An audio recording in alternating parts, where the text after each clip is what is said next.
পরিচ্ছন্ন শহর হিসেবে পরিচিত রাজশাহীতে আশঙ্কাজনক হারে বাড়ছে বায়ু দূষণ। সম্প্রতি মহানগরীর ৬টি স্থানের বাতাসের নমুনা পরীক্ষায় মিলেছে এমন তথ্য।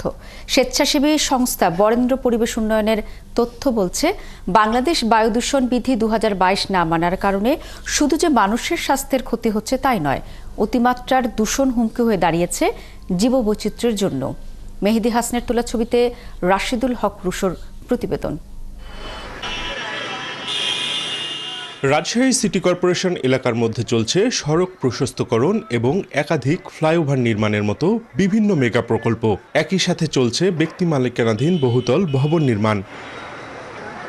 এত সব উন্নয়ন স্বপ্ন দেখাচ্ছে উন্নত সুবিধা সম্পন্ন নগরীর। তবে সংশ্লিষ্টদের উদাসীনতায় বর্তমানে এই উন্নয়নের মাধ্যমে দূষিত হচ্ছে বাতাস, স্বাস্থ্য ঝুঁকিতে পড়ছে মানুষ। কনস্ট্রাকশন ডেমোলেশনের পরে যে ওয়েস্ট ম্যাটেরিয়াল সেগুলো ঠিক রাখতে হবে, এবং ট্রান্সপোর্টের সময়ও কনস্ট্রাকশন ম্যাটেরিয়াল যেগুলো ডাস্ট জেনারেট করতে পারে, যেমন হচ্ছে পাথর হতে পারে, বালি হতে পারে, এগুলো ঢেকে ট্রান্সপোর্ট করতে হবে। যেটি নীতিমালা, সেই নীতিমালা অনুযায়ী যে বৃহৎ যে কর্মকাণ্ড, যেগুলোর কনস্ট্রাকশনের কাজ, সেটা হচ্ছে না। সম্প্রতি মহানগরীর তালাইমারি, রেলগেট, বন্ধগেট, লক্ষ্মীপুর, সাহেববাজার ও বিসিক এই ৬টি স্থানে বাতাসে ভাসমান ২ ধরনের ক্ষতিকর বস্তুকণা শনাক্তে নমুনা সংগ্রহ করে বরেন্দ্র পরিবেশ উন্নয়ন। PM10 যেটা আমাদের বায়ুর পরীক্ষার জন্য আমরা মান আছে, সেখানে ১৩০ পেয়েছি। PM2.5 এর যেটা স্ট্যান্ডার্ড মান আছে কিন্তু সেটা 65, সেখানে আমরা পাই দ্বিগুণেরও বেশি। এদিকে নগরে বাতাসের দূষণের মাত্রা কমিয়ে আনতে আরও ৬ মাস সময় লাগতে পারে জানিয়ে নগরীতে চলমান মেগা প্রকল্পের ঠিকাদারদের দূষণ রোধে নিয়ম মেনে কাজ করার নির্দেশ দিয়েছে রাজশাহী সিটি কর্পোরেশন। নগরবাসীর প্রতি এতটুকু আমরা প্রত্যাশা করব যে এই সাময়িক দুর্ভোগের জন্য আমরা দুঃখ প্রকাশ করেছি। আমরা ডাইভারশন দিয়েছি, বড় ভারী যানবাহনগুলি শহরের মধ্যে চলাচল না করার জন্য বলা হয়েছে, এবং আমরা আরএমপি সহ ট্রাফিক বিভাগকেও আমরা অনুরোধ করেছি। নগরীর বায়ু দূষণ কমাতে জনসচেতনতা বৃদ্ধি, গাছ কাটা ও পুকুর ভরাট বন্ধের পাশাপাশি বাংলাদেশ বায়ু দূষণ বিধি ২০২২ বাস্তবায়নের পক্ষে মত দেন পরিবেশ বিজ্ঞানীরা। রাশিদুল হক রুশো, ৭১, রাজশাহী। দর্শক, রাজশাহীর মহানগরীর দূষণ নিয়ে আরো কথা বলতে আমাদের সাথে যোগ দিয়েছেন সহকর্মী রাশিদুল হক রুশো। রুশো, বাংলাদেশের সবসময় বলা হতো নির্মল নগরী হচ্ছে রাজশাহী, মানে হঠাৎ করে এই যে ক্রমশ দূষণের দিকে যাচ্ছে, কেন যাচ্ছে, মূল কারণগুলি কি নিশ্চয়ই আমাদের জানাবেন।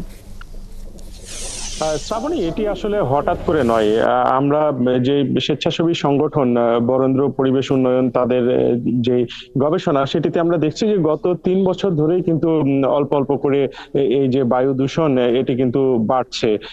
এর অন্যতম যেটি কারণ হচ্ছে যে নগর জুড়ে কিন্তু উন্নয়ন কাজ চলছে। একদিকে সরকারি যে সমস্ত উন্নয়ন কাজগুলো আছে, মেগা প্রকল্পগুলো, যেমনটি আমরা সংবাদে দেখছিলাম, এটি যেমন চলছে, পাশাপাশি ব্যক্তি মালিকানাধীন নগর বড় হচ্ছে, নগরের পরিধি বাড়ছে, মানুষের আবাস সংখ্যা বাড়ছে, সব মিলিয়ে আসলে একটা বৃহৎ কর্মযোগ্য শহরে চলছে। তো এতে করে আসলে যে দূষণের পরিমাণ সেটিও বাড়ছে। কিন্তু এই দূষণটি কমানোর জন্য যে ব্যবস্থা বা বাংলাদেশ পরিবেশ আইন যেটি আছে, বা যে আইন মেনে ভবন নির্মাণ বা কনস্ট্রাকশনের কাজগুলো হওয়া দরকার, সেগুলো কিন্তু হচ্ছে না, সেগুলো সঠিকভাবে মানা হচ্ছে না। যেমন একটি ছোট্ট উদাহরণ আপনাকে দিতে পারি, যে এই যে ফ্লাইওভারের কাজগুলো হচ্ছে, এখানে ঠিকাদারি যে প্রতিষ্ঠানগুলো আছে, তাদের কিন্তু সিটি কর্পোরেশন থেকে নিয়ম করে দিয়েছে যে দিনে অন্তত ৩ বার এই কনস্ট্রাকশন কাজের আশেপাশে সড়কগুলোতে পানি ছিটাতে হবে, যেন কোনো ধরনের ধুলা বালি না উড়ে।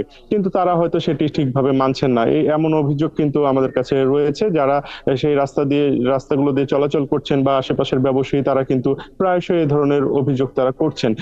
পাশাপাশি আরো একটি বিষয় আছে যে একেবারেই নগরটি যেহেতু পদ্মা নদীর তীরে অবস্থিত, এবং এটি ভৌগোলিকভাবে এখানে কিন্তু বৃষ্টিপাতের পরিমাণ কম, সেই ক্ষেত্রে পদ্মার যে চরের বালি, সেটি কিন্তু শহরের মধ্যে প্রবেশ করে। এটি থেকে রক্ষার যে উপায়, প্রচুর পরিমাণে গাছ দরকার। একসময় আমরা দেখেছি যে রাজশাহী একেবারে সবুজ সিটি হিসেবে বা গ্রিন সিটি হিসেবে আমাদের কাছে পরিচিতি ছিল, কিন্তু এই যে নগর উন্নয়ন ফলে কিন্তু অনেক গাছ কাটা পড়ছে। এই গাছ কাটার কারণে কিন্তু এই যে নানা রকম কারণেই রাজশাহী নগরী ক্রমেই দূষণ বাড়ছে। তো এই যে ৩ বছর ধরে দূষণের মাত্রা বাড়ছে, প্রশাসনের পক্ষ থেকে আসলে কি ধরনের উদ্যোগ নেওয়া হয়েছে দূষণ কমাতে? আসলে শ্রাবণী, এই যে এটি শুনতে হয়তো মনে হচ্ছে যে বায়ু দূষণ, কিন্তু যারা পরিবেশ বিজ্ঞানীরা আছেন তারা যেটি বলছেন যে ফাইন পার্টিকেলের সংখ্যা যে হারে বাড়ছে, এটি কিন্তু মানুষের ফুসফুস এমনকি রক্তে মিশেও মানুষের শারীরিকভাবে নানা ধরনের ক্ষতি করতে পারে। সেই জন্য সিটি কর্পোরেশনের সাথে আমরা কথা বলেছি। তারা যেটি বলছেন যে যে সমস্ত কনস্ট্রাকশনের কাজগুলো সরকারিভাবে হচ্ছে বা সিটি কর্পোরেশনের তত্ত্বাবধানে হচ্ছে, তারা খুব কঠোর হচ্ছেন যেন নিয়ম নীতিগুলো মেনে ঠিকভাবে এই কাজগুলো করা হয়, পাশাপাশি মানুষকেও দূষণ সচেতন। অনেকটাই কমে যায়। রাশিদুল হক রুশ, আপনাকে অসংখ্য ধন্যবাদ।